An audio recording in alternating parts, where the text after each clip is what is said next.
తనకు తెలియకుండా తన నియోజకవర్గ నేతలకు పదవులిస్తే మర్యాద దక్కదు అంటూ మాజీ మంత్రి అఖిలప్రియ జారీ చేసిన అల్టిమేటం కూటమి రాజకీయాల్లో కలకలం సృష్టిస్తోంది. ఆమె ఏకంగా అధిష్టానాన్ని ఉద్దేశించే ఘాటుగా మాట్లాడటంపై పచ్చనేతల్లో చర్చ జరుగుతోంది. తన ధిక్కార స్వరాన్ని వినిపించేలా టీడీపీ పెద్దలకు వ్యతిరేకంగా ఆమె ఎందుకు మాట్లాడుతున్నారు? అఖిలప్రియ వ్యవహార శైలిపై చంద్రబాబు గాని లోకేష్ గాని ఎలాంటి చర్యలు తీసుకోబోతున్నారు?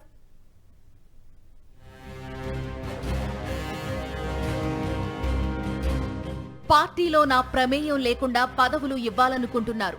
నాకు తెలియకుండా ఎవరికైనా పదవి ఇస్తే ఊరుకోను. నా మాట వినకుండా కాదు కూడదు అనుకుని పదవులు ఇస్తే ఆ పదవులు తీసుకున్న నేతల్ని నియోజకవర్గంలోకి అడుగుపెట్టనిచ్చేది లేదు అని మాజీ మంత్రి అఖిలప్రియ ఏకంగా అధిష్టానానికే అల్టిమేటం ఇచ్చారు. ఆళ్లగడ్డలో నిర్వహించిన మినీ మహానాడులో ఆమె పార్టీ పెద్దలకే వార్నింగ్ ఇచ్చేలా చేసిన వ్యాఖ్యలు టీడీపీలో తీవ్ర కలకలం సృష్టిస్తున్నాయి. నంద్యాల జిల్లా రాజకీయాల్లో చర్చనీయాంశంగా మారాయి.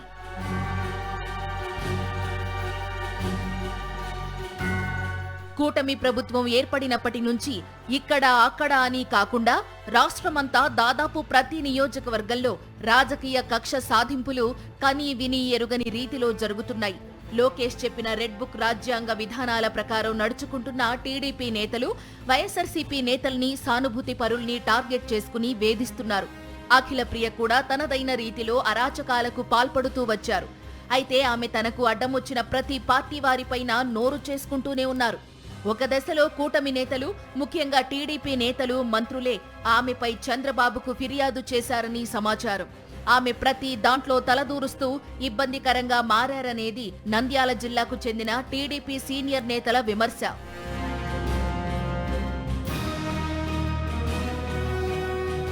పార్టీ పరంగానే కాకుండా ప్రజల వైపు నుంచి మాజీ మంత్రి అఖిలప్రియ పైన విమర్శలు అనేకం వెల్లువెత్తాయి. ఆమె మనుషులు ఆళ్లగడ్డ నియోజకవర్గంలో అవినీతి అరాచకాలకు పాల్పడుతున్నారని, అఖిలప్రియ అండ చూసుకునే ఆళ్లగడ్డకు చెందిన టీడీపీ నేతలు కొందరు రెచ్చిపోతున్నారనే విమర్శలున్నాయి. శిల్పాల తయారీదారుల దగ్గర నుంచి చికెన్ అమ్ముకునే షాపుల దాకా ఎవరినీ వదలకుండా కమిషన్లు వసూలు చేస్తున్నారట.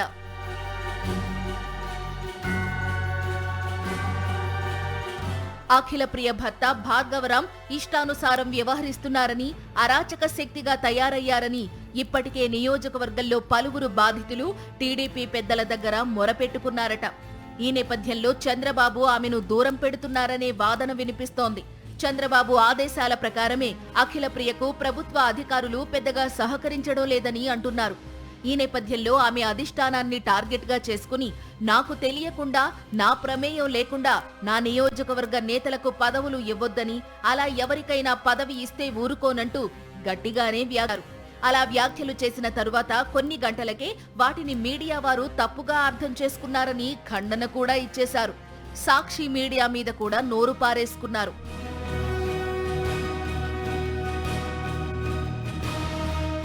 నిజానికి కూటమి నేతలు వారి పాలన మొదలైన రోజు నుంచే అవినీతి పనులకు పాల్పడుతూ వస్తున్నారు.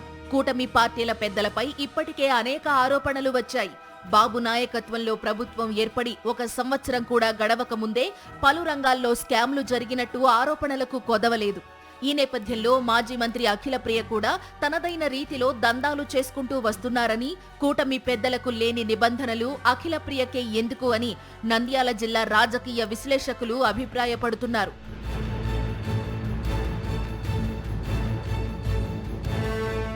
అందరితో కలిసిపోయి జిల్లా మంత్రుల కనుసన్నల్లో అవినీతి అరాచకాలకు పాల్పడకుండా సొంతంగా దుకాణం పెట్టుకోవడమే మాజీ మంత్రి అఖిలప్రియ చేసిన తప్పు అని కూటమి నేతల్లోనూ రాజకీయ పరిశీలకుల్లోనూ ఒక చర్చ జరుగుతోంది. అందుకే ఆమెను ఒంటరిని చేయడానికి టీడీపీలో కుట్రలు జరుగుతున్నాయని అంటున్నారు.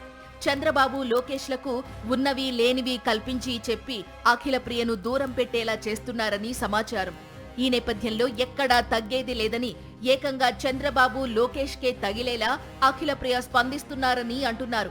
టీడీపీ అధిష్టానంపై తిరుగుబాటు చేసేందుకైనా సిద్ధమే అన్నట్టుగా అఖిలప్రియ వ్యవహరిస్తున్నారని ఆమె అనుచరులు చెప్పుకుంటున్నారు. ఆమె తాజా వ్యాఖ్యలు, వ్యవహార శైలిపై చంద్రబాబు ఎలా స్పందిస్తారో చూడాలి.